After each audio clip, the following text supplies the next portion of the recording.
First, we start off with what was a big week for stocks. The Dow on track for its best week in more than 2 years. The Dow and S&P 500 both up about 5%, climbing out of correction territory as the Fed calmed the nerves of Wall Street. And check out some of the big winners, or the champions of this week. Nvidia up 13%, Boeing up 11%, Netflix and MasterCard also up double digits. This, of course, after many of these names have gotten beaten up in the past couple of months. So we thought it would be the perfect time to play a little Trade It. That's right. You know how this game works. If you're trading it, you are buying the stock. If you are fading it, you are a seller of the stock. So you're looking at the camera, but who are you really talking to?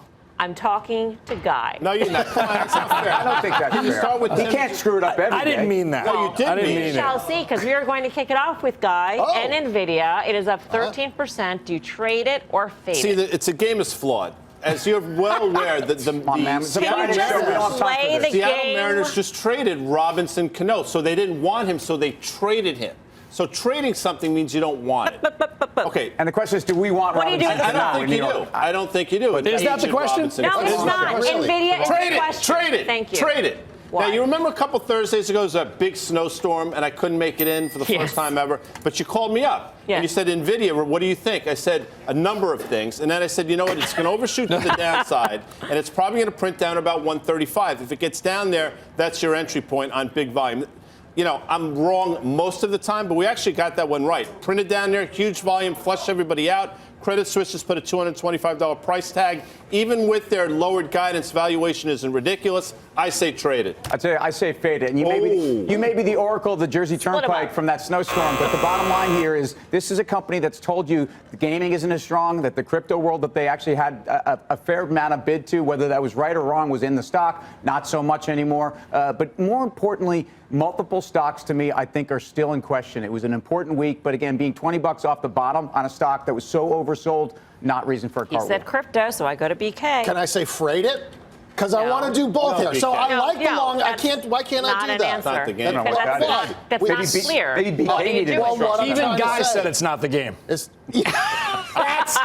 saying something. So what I'm trying to say, though, through my made-up word freight it, is that long run, I think you still got a good story here. But any asset that's up 10, 11% in a week, I don't think there's anything wrong with taking a little off the table. Nobody ever went broke by taking money to the bank. I think it's a traded issue. I think you have rosier skies ahead. I still think it's in the sweetheart spot or target zone to bounce from this level.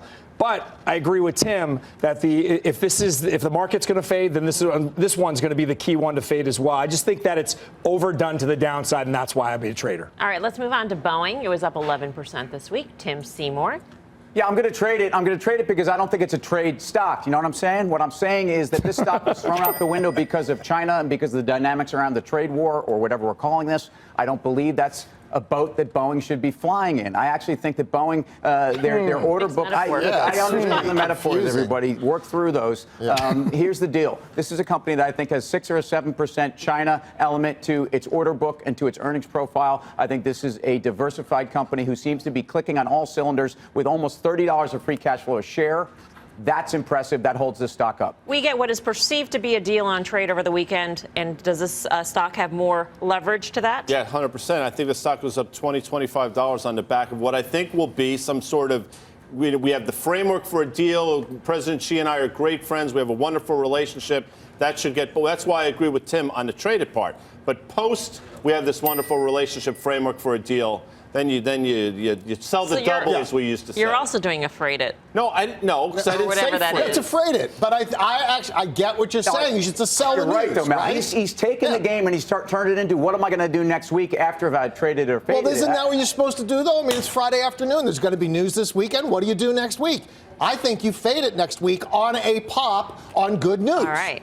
I think you faded. I think you've seen that pop. I think that it's basically in the cards. People were covering, positioning ahead of the weekend. I think this one is clearly a fader. Let's go Netflix. Up 11%. Grasso. So this one is a multiple stock. This one has a problem. So this is the key to the overall market. If this one moves higher, the market moves higher. I don't think the market's moving higher. I think this one has a lot of headwinds to it. The market's moving lower. This one's moving lower. So fade it. Is this a poster child for the market? I mean, absolutely, because it's part of that growth story where the valuation doesn't necessarily make sense. So when you get a scare, though, I thought there was a rotation out of growth. Isn't that true? Isn't it a value market now? That's what I'm saying. Yeah. So if the market comes off, you've had this rally. If the market comes off, this is going to probably hit harder than anything else. So that's why I think it's a fade with a capital F. It's definitely faded, but I mean, I have to ask the question, and I'm not asking the guys to my left. But why do people just the guy to your right? Are there guys to your right? Yeah, the camera guy. Drop the camera. Why do people not like the stock at 286 and a lot of people like the stock at 386? You know, the environment changed. I'm perplexed by this. I'm perplexed by what you're Netflix. saying. Are you buying it or selling I'm it? definitely trading it. I'm fading it. I haven't liked this stock for $150. No, but I think that's a fair argument. In that valuation was never an issue, right? If valuation was an issue, it would never be in the stock. So what makes the difference? The valuation is now where it is versus where it was a month ago. The way the stock traded after last earnings, the last earnings quarter I thought was outstanding, and we talked about it that day. The stock traded up some $25, traded up to I think $365, and gave it all back within days. That was the first time in the history of when I remembered looking at Netflix that had happened. So the story in terms of the way the stock is trading had changed. It was the rotation, though. So I don't understand what the rotation is. Why the environment changed. So you could like it during you got to buy growth, you got to buy FANG, you got to buy everything that's tripping over themselves. But when you go to value and when you start to check the box on PE, then you've got to be a seller of it. So the story changed. I don't think we've gone to value, per se. I think there's actually some of these tech stocks have a better chance to rally back. My view on Netflix is company-specific. It's what I've always felt about the company. I think there's enormous competition coming down the pike. I think the multiple's absurd, even though these guys continue to find a way to create content and do it possibly better than other people. They're burning cash. We actually know that they're not going to be cash flow positive anytime soon, so I sell this stock. I know we got to go. We have I fade it. But Steve said something. He said, and I've said this before, this game,